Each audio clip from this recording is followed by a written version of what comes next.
Greg Shiver from the Night Hunter 702 told you I was going to do a Tactacam, this Tactacam scope cam review.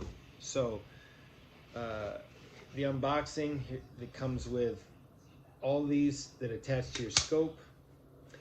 It has an SD card that comes with it, a battery. I don't necessarily like the battery, to be honest with you. I'd rather it ran on a 18650 or something like that. That was easy. This thing is, you got to plug this whole thing in to recharge it. And it's a weird shaped battery, so I really don't like the battery. And I'll show you the battery. Where's the battery? Oh, it's a big one. The battery is this weird round, half rounded thing. I'd be happier with a, and they're $49 if you want an extra one, so they're not cheap either. It's $18,650's cheap. So cool thing is I had some other scopes. Like I tried to mount it on this one. I like this one because it's really compact and thin.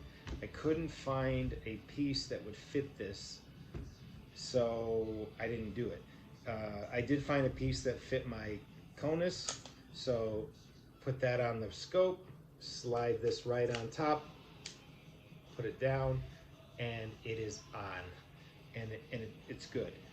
This scope, cool thing about this is it has a digital display here.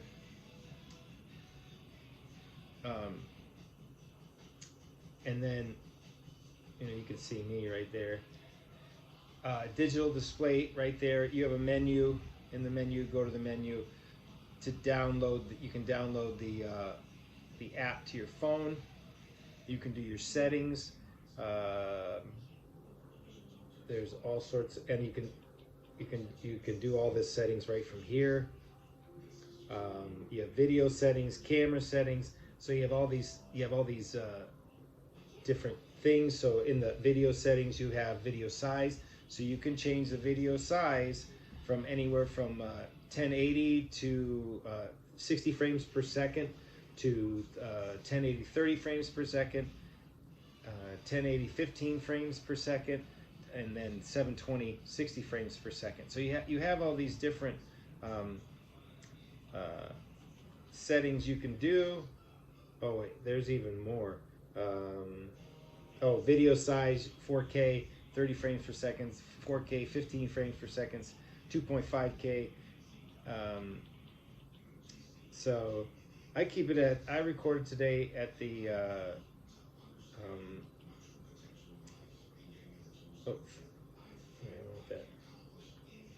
I recorded today at 30 frames per second. It was pretty clear, but I'm going to go to 60 frames per second. So I like that better.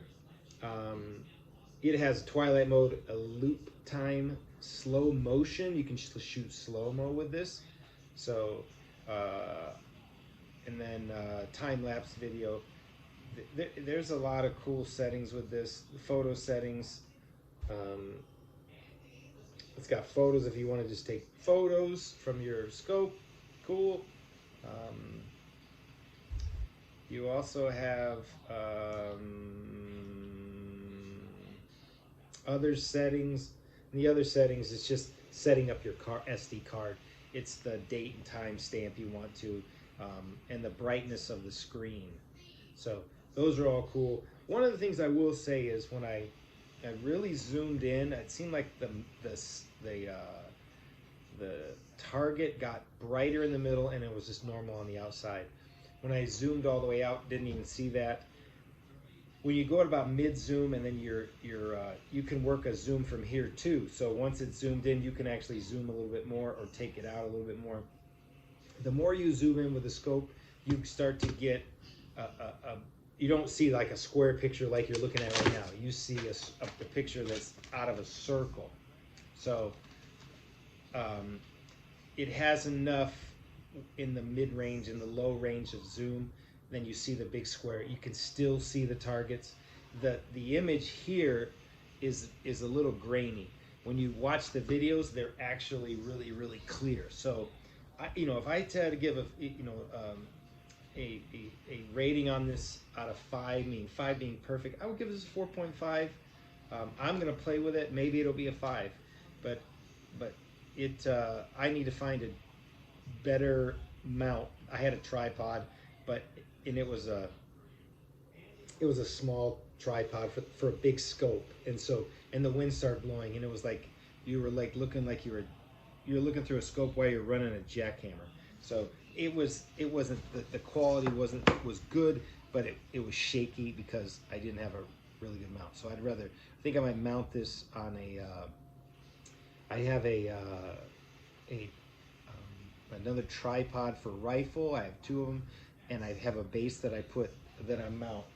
Like I'll mount red lights on the side of it so that it illuminates a bigger area, so it lights up the area bigger. And I might put an attachment and then mount the camera with the scope on that so that it doesn't move. It's a little bit heavier base, something so it doesn't shake so much. I was thinking about building using foam, like making a mold and then putting the scope and shooting the foam in there and then putting the scope down in there, and it creates a mold and a hard mold. That way it would kind of mitigate some of that movement. So, but overall, I uh, I really like this. It's if you want a scope cam, if you want to record from your scope cam or a scope and record hunts and things like that, I think this would be pretty good for that. You just got to be able. If it's really windy though, you're going to have some issues. So if you like the content and you want more of it, just like, share, and subscribe, and don't forget to hit the notification button.